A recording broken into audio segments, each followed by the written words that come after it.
I think the saddest part about sports is that most fans seem to forget these players are human beings. It's really pathetic when fans continually trash and drag a player through the mud despite not knowing anything about them or seeing the positive impact they've made. There is no better example than the subject of today's video.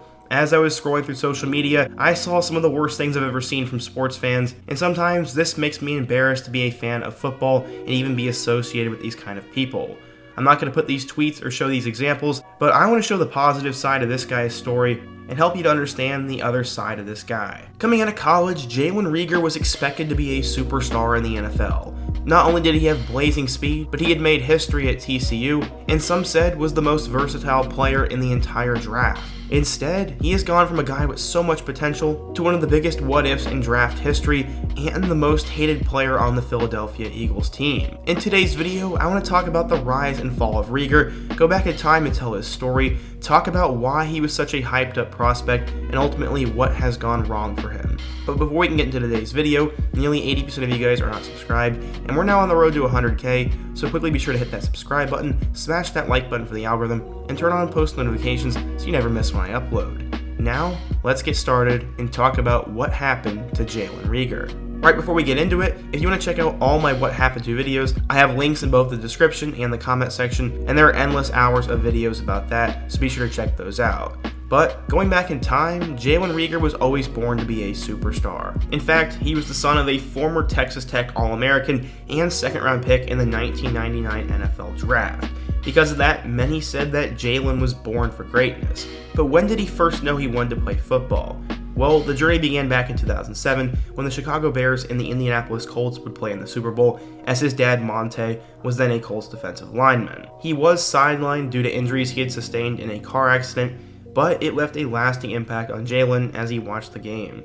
His dad said, quote, "It's a moment he always talks about. The kid has loved sports from an early age. He's one that always wanted to be outside playing and was always competitive and wanted to win. That was the moment Jalen wanted football to become his life. He was always a good athlete, but would he have the mental ability to be an NFL player or a big-time college football player? His dad said yes. At the end of 5th grade, he showed a combination of speed, physicality, and off-the-field discipline, and even changed his eating habits. This was a 5th grader, and it could not be ignored. His dad said, quote, "His focus, mindset, and coordination, all of it totally switched gears. It was amazing to see. I knew going from his 5th to 6th grade year, it was like, man, this little boy here is about to be something special." He was acting as if he was a high schooler at such a young age.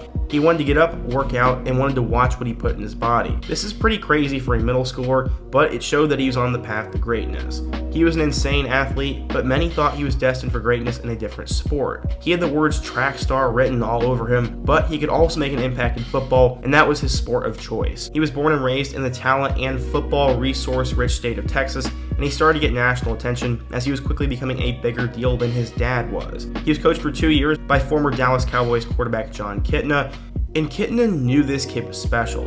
He said, quote, "I could have taken him up as a 7th grader, run routes on air with the Cowboys, and nobody would have known he was in 10th grade. That's how polished he was." Apparently, one of the coaches took them to hang out with the Cowboys players, and he ran routes and was introduced to Dez Bryant, and Dez said that Jalen had an extremely bright future. Jalen became a 4-star recruit at this point and was one of the top players in the country, as he had nearly 1,000 yards receiving and 14 touchdowns as a senior.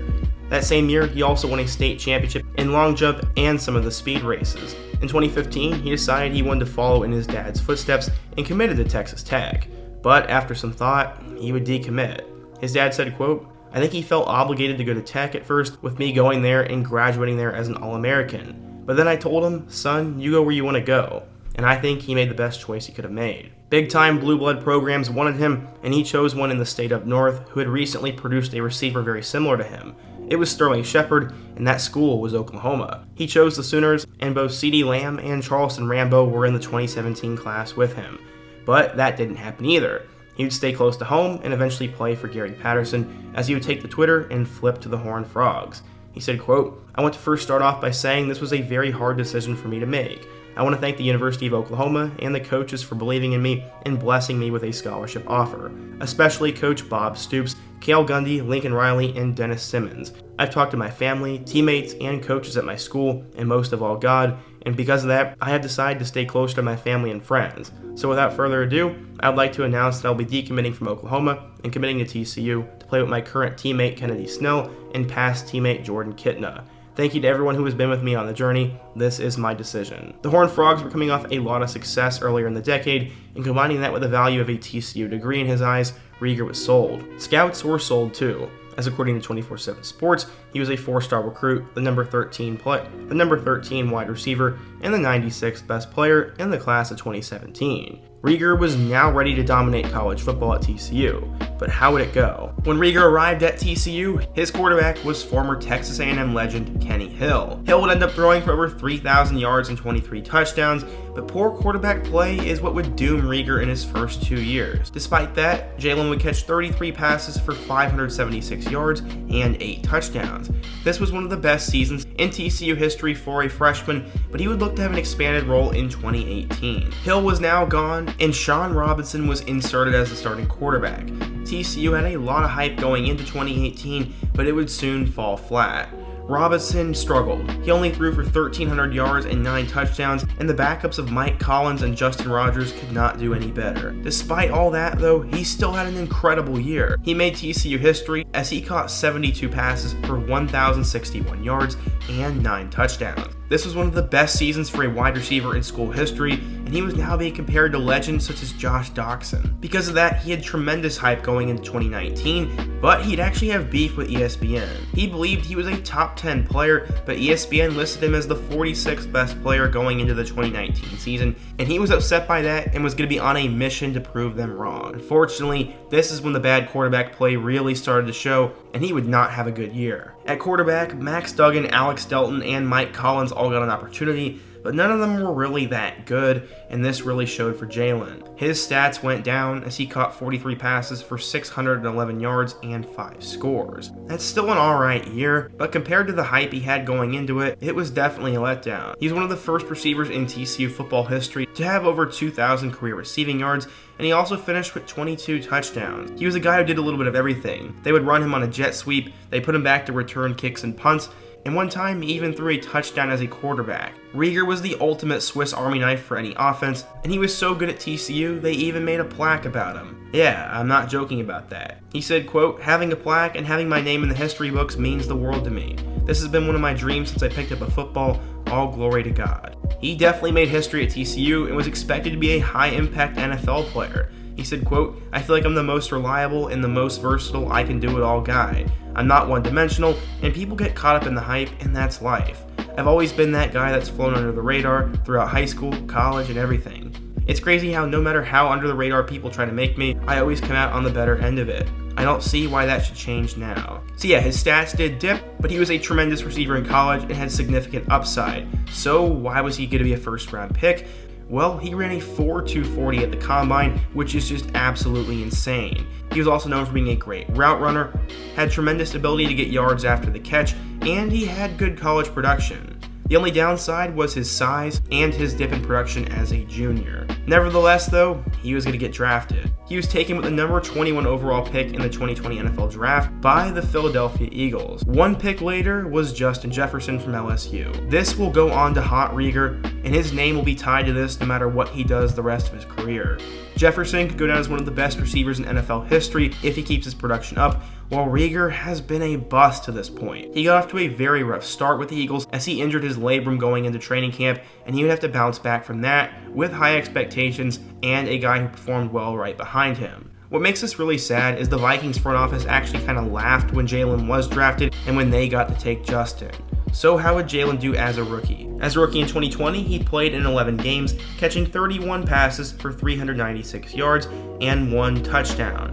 Not the best start to your rookie year, but also he was a developmental guy who would need steady quarterback play. In 2021, we saw the rise of Jalen Hurts towards the end of things, but there was no correlation between the quarterback play getting better and Reagor getting better.